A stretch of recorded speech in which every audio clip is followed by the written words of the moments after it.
Next जो question है 3 number, उसमें पूछा गया है कि 25 विद्यार्थियों में से 72% विद्यार्थी गणित में रुचि रखते हैं, तो कितने प्रतिशत विद्यार्थी हैं जो गणित में रुचि नहीं रखते। तो ये प्रश्न सॉल्व करने से पहले थोड़े से हम दूसरे एग्जाम्पल देख लेते हैं, जिससे हमें प्रतिशत ज्ञात करना और थोड़ा सा आसान हो जाएगा, या हम थोड़ा सा इसको और एक्सप्लेन कर लेते हैं। तो मान लो हम जब प्रतिशत किसी भी संख्या का प्रतिशत निकालना हो, उसके लिए हम 1-2 एग्जाम्पल लेते हैं कि माना कोई विद्यार्थी है, उसके 60 नंबर आए हैं, कितने में से 100 में से। किसी विद्यार्थी का 100 नंबर का पेपर हुआ, उसमें से उसके 60 नंबर आए।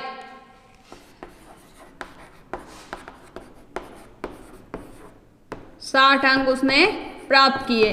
अब इन 60 अंकों का हमें क्या करना है, प्रतिशत निकालना है। प्रतिशत कैसे निकालेंगे कि 100 में से 60 प्राप्त किए, तो अभी हमने एक क्वेश्चन किया था, उसमें देखा था कि प्रतिशत निकालने के लिए हमें गुणा में 100 करना होता है।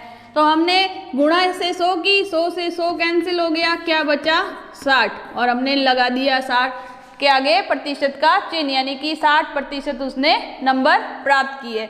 अब मान लो यही पूछा जाए कि किसी और दूसरे विद्यार्थी ने, जिसका पेपर 200 नंबर का हुआ हो और उस 200 में से उसने 30 अंक प्राप्त किए हैं, तो अब इसका प्रतिशत निकालना हो तो कैसे निकालेंगे। तो 100 में तो आसान था कि क्योंकि प्रतिशत हमेशा 100 पे लगता है, तो 100 से 100 कैंसिल हो गया, सीधा 60 दिख रहा था, तो 60%।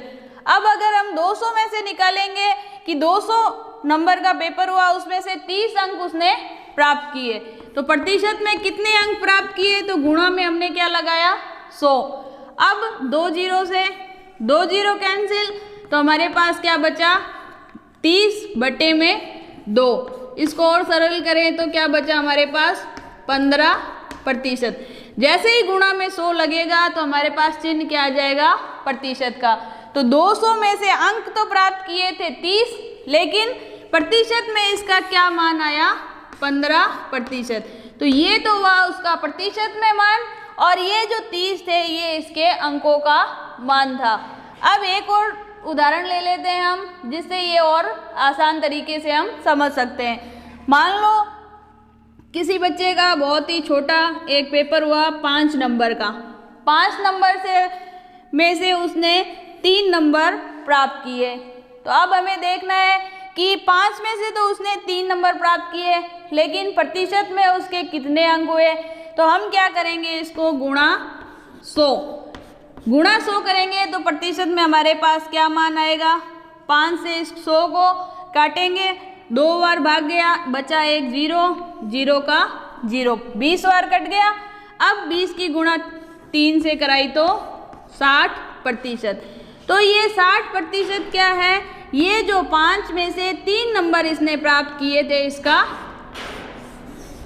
प्रतिशत मान है। तो हम इन तीनों उदाहरणों से क्या देख रहे हैं,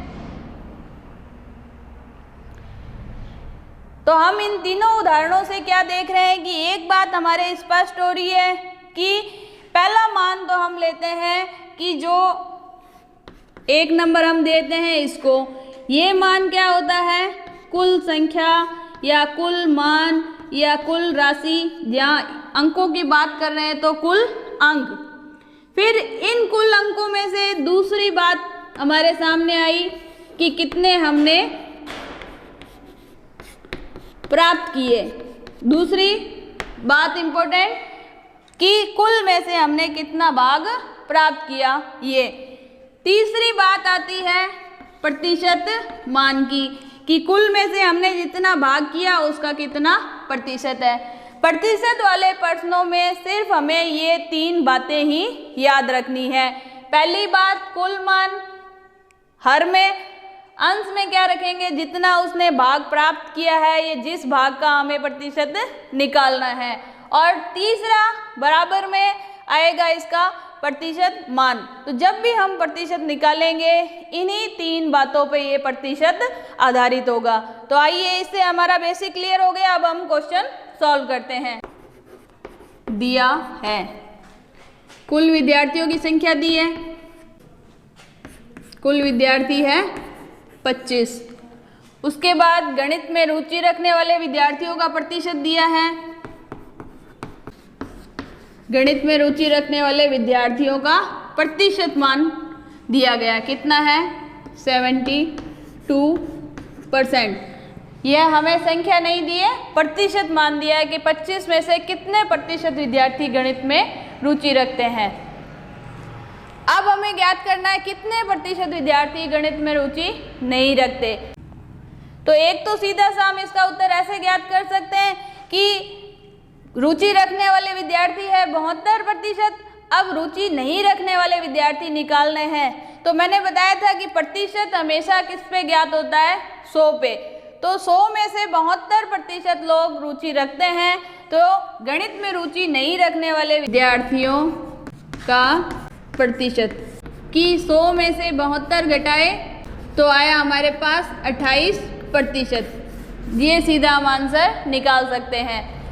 सेकंड क्या विधि है कि हम क्या निकालें कि पहले प्रतिशत मान के जो 72% आया इसके कितने विद्यार्थी हैं, तो हम दूसरी विधि भी हल कर लेते हैं। तो पहली विधि से तो हमारा आंसर सीधा आ गया।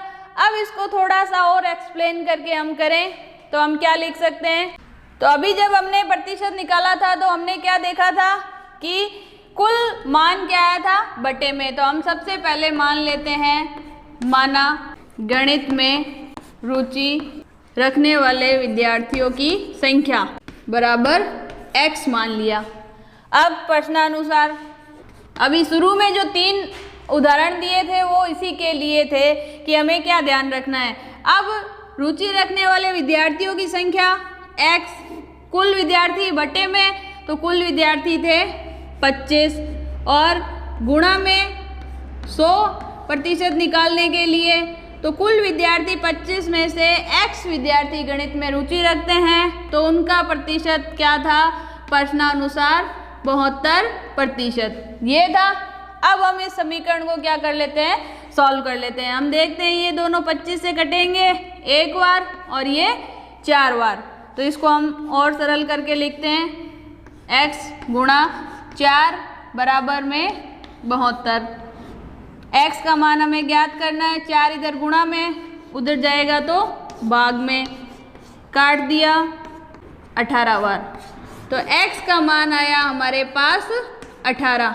यानी कि 18 विद्यार्थी है जो गणित में रुचि रखते हैं। लेकिन हमें क्या ज्ञात करना है, गणित में रुचि नहीं रखने वाले विद्यार्थियों की संख्या। तो 18 गणित में रुचि रखते हैं तो गणित में रुचि कितने नहीं रखेंगे, गणित में रुचि नहीं रखने वाले विद्यार्थियों की संख्या। पहले हम संख्या निकालते हैं फिर हम प्रतिशत मान निकालेंगे। तो जब हम संख्या निकालेंगे तो टोटल हमारे पास विद्यार्थी थे 25, उसमें से 18 विद्यार्थी गणित में रुचि रखते हैं तो शेष जो होंगे वो गणित में रुचि नहीं रखेंगे। तो 25 में से 18 गए, शेष बचे 7। तो 7 ऐसे विद्यार्थी हैं जो गणित में रुचि नहीं रखते। अब हमें क्या करना है, इसका प्रतिशत मान हमें निकालना है। तो प्रतिशत मान निकाले तो क्या लिखेंगे, इसका प्रतिशत मान निकालने के लिए गणित में रुचि नहीं रखने वाले विद्यार्थियों का प्रतिशत में मान। तो कितने विद्यार्थी थे जो गणित में रुचि नहीं रखते, 7। टोटल कितने विद्यार्थी थे 25 और प्रतिशत निकालते हैं तो गुणा में 100। यही हमारी विधि थी। 3 पॉइंट याद रखने को गए थे, एक कुल संख्या, कुल में से जिसका हमें प्रतिशत निकालना है वो मान, और गुणा में 100 रखेंगे तो हमारे पास प्रतिशत वैल्यू आ जाएगी। ये दोनों 4 से कटेंगे, 4 की गुणा 7 से हुई तो 28%।